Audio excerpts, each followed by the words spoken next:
ଗୋଟିଏ ରମ୍ବସର ଗୋଟିଏ କୋଣର ପରିମାଣ 60 ଡିଗ୍ରୀ ହେଲେ ଦର୍ଶାଅ ଯେ ରମ୍ବସଟିର କ୍ଷୁଦ୍ରତର କର୍ଣ୍ଣର ଦୈର୍ଘ୍ୟ ଏହାର ଏକ ବାହୁର ଦୈର୍ଘ୍ୟ ସହ ସମାନ ହେବ। ଦତ୍ତ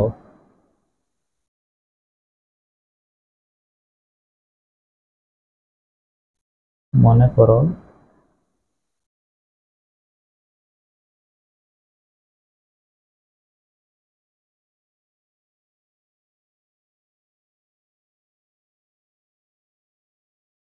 ଏ ବି ସି ଏବଂ ଡି। ଏ ବି ସି ଡି ଏକ ରମ୍ବସ୍। ପୁଣି ରମ୍ବସର ଯେକୌଣସି ଗୋଟିଏ କୋଣର ପରିମାଣ ଦିଆଯାଇଅଛି 60 ଡିଗ୍ରୀ। ମନେକର ବି ସି ଡି ଏହି କୋଣର ପରିମାଣ ଦିଆଯାଇଅଛି 60 ଡିଗ୍ରୀ। ବି ସି ଡି କୋଣର ପରିମାଣ ଇକ୍ୱାଲ୍ ଟୁ 60 ଡିଗ୍ରୀ। ଏହି ରମ୍ବସର ଦୁଇଟି କର୍ଣ୍ଣ ଏ ସି ଏବଂ ବି ଡି। ଏହାର କ୍ଷୁଦ୍ରତର କର୍ଣ୍ଣ ବି ଡି। ବି ଡି ରମ୍ବସର କ୍ଷୁଦ୍ରତର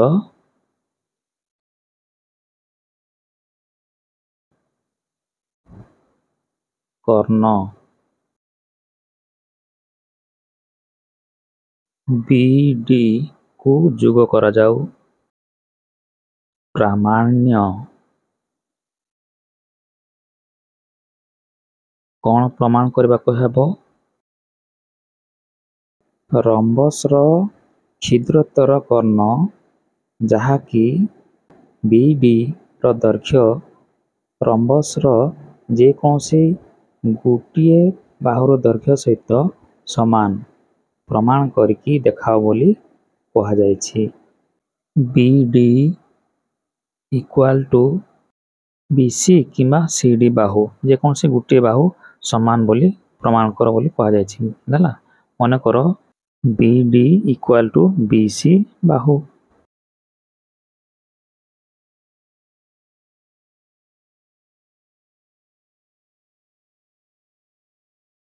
ପ୍ରମାଣ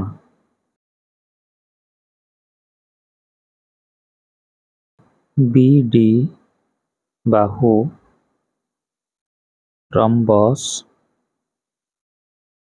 ଏ ବି ସି ଡି କୁ ତ୍ରିଭୁଜ ଏ ବି ଡି ଓ ତ୍ରିଭୁଜ ବି ସି ଡି ରେ ବିଭକ୍ତ କରୁଛି।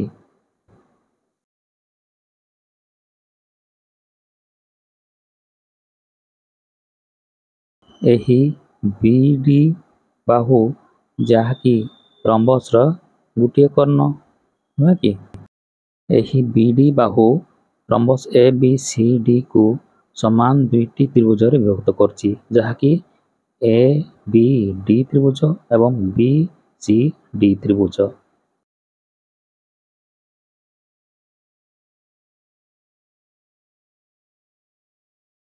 ତ୍ରିଭୁଜ ବି ସି ଡି ରେ ବି ସି ଡି କୋଣର ପରିମାଣ କେତେ ଦିଆଯାଇଅଛି? 60 ଡିଗ୍ରୀ।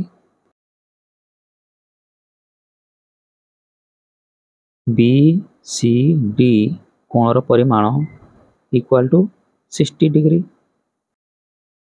ଆମେ ଜାଣିଛନ୍ତି ଯେକୌଣସି ତ୍ରିଭୁଜର ତିନୋଟି କୋଣର ପରିମାଣର ସମଷ୍ଟି କେତେ? 180 ଡିଗ୍ରୀ ନୁହେଁ କି? ତେଣୁ ତ୍ରିଭୁଜ ବି ସି ଡି ରେ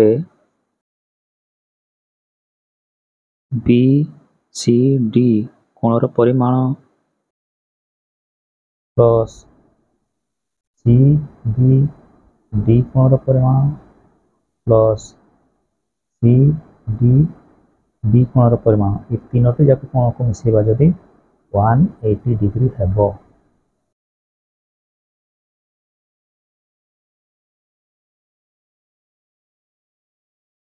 BCD त्रिभुज रे गोटे कोण परिमाण दिया जाय अछि 60 डिग्री।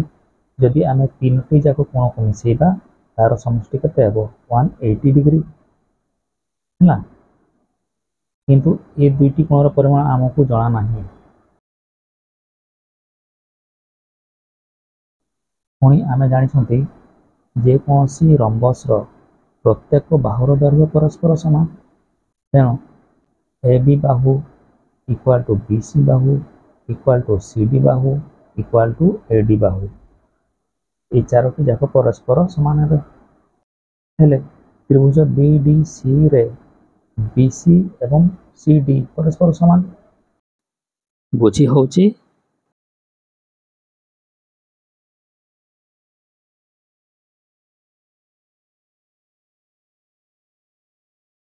जेहेतु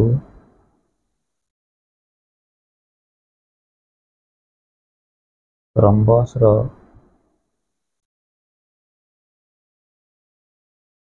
चारोटी बाहुर दैर्घ्य परस्पर समान तो A B Bahu equal to BC Bahu equal to CD Bahu equal to AD बाहु।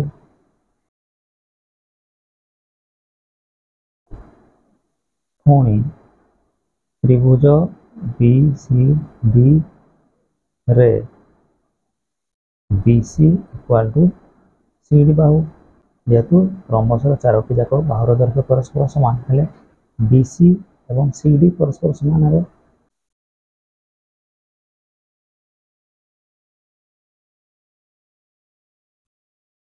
जदि BC बाहु एवं CD बाहु दुईटी परस्पर समान तेबे बाहुर विपरीत कोण मध्य परस्पर समान हेबे। BDC कोणर परिमाण जहा हेबो CBD कोणर परिमाण मध्य सेया हेबो काहेकि ना दुईटी बाहु परस्पर समान बाहुर विपरीत कोण गुड़िक मध्य परस्पर समान हेबे।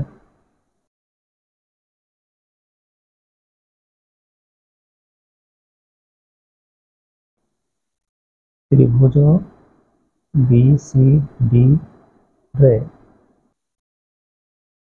BCD कोणर परिमाण equal to 60 degree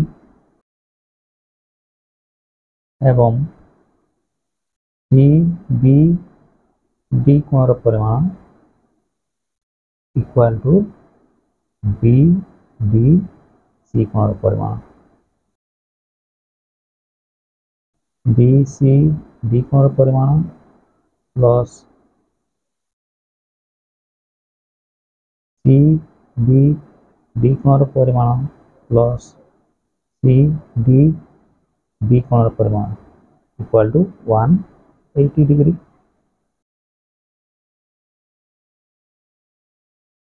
implies BCD रो मूल्य केते 60 डिग्री प्लस CBD एवं CBD कोण एवं CDD कोण ए कोण दुईटी परस्पर समान तेणु जेकोसी कोण को गोटे कोण हिसाब से आम लिखिपर नुहे कि जेहेतु दुईटी परस्पर समान तेणु CBD कोणर परिमाण प्लस CBD कोण को मध्य आम CBD लिखिपर है कि CDB कोणर परिमाण प्लस CBD कोणर परिमाण बदल आम CDB कोण लिखिपर जेहेतु दुईटी कोण परस्पर समान equal to 180 80 degree implies 60 degree plus CBD to CBD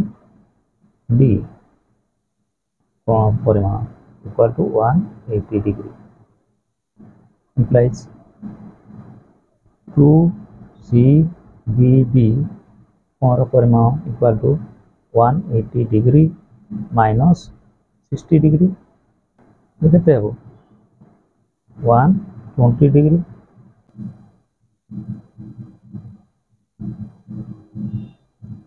implies CBD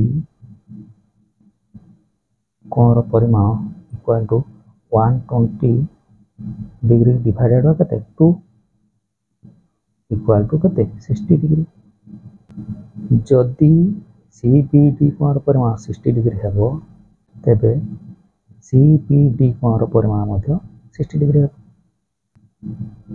अतएव CDD कोण परिमाण मध्य कते 60 degree हेबो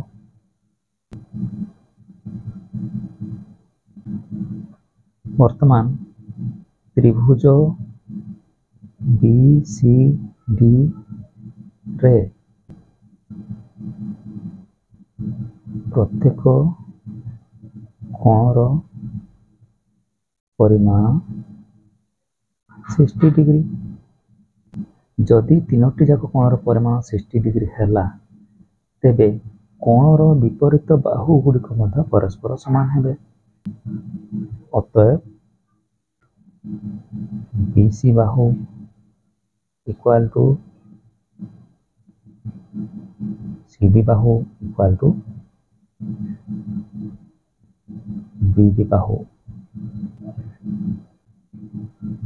implies